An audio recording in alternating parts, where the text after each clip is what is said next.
No one likes getting cold calls, am I right?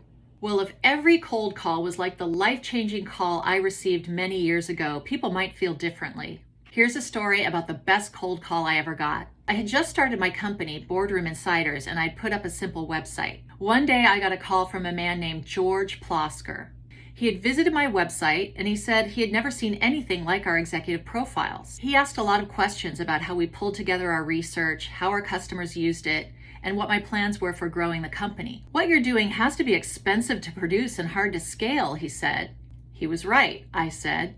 Then he asked me, have you ever thought of outsourcing some of your research to India? He explained that I could do this for a fraction of my current cost. I had looked into it, I said, but I knew that an offshore team was never going to be able to produce the same quality of research as my US-based researchers. You're right, they won't, he said. This surprised me. But, he added, what if we got you 60 or 70% of the way there at 10% of the price? This would lighten the load on your US-based team and cut your costs, he said. We could do a test and see what you think. We wouldn't charge you for it. Sold.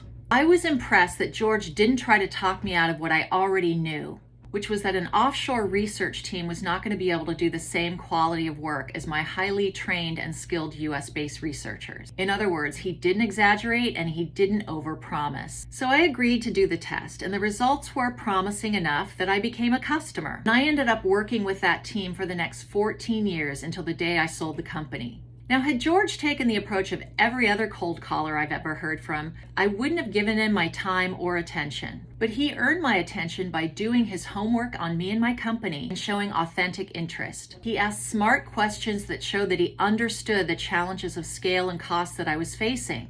And he didn't make promises that both he and I knew that he would never be able to deliver. Instead, he proposed a middle ground solution designed to save me time and money, and he proposed we test his hypothesis at no cost to me. And a decade later, George's call remains the only cold call that has ever been worth my time and attention, and he earned my business immediately. Now, shortly after our test, George left the company and we lost touch for many years. So he has no idea I've been thinking about this for more than a decade. So I want to take this opportunity to thank George publicly for connecting me with a critical vendor all those years ago that made my business model work. So thank you, George, and for the rest of you, if you're watching this, show George some love in the comments below.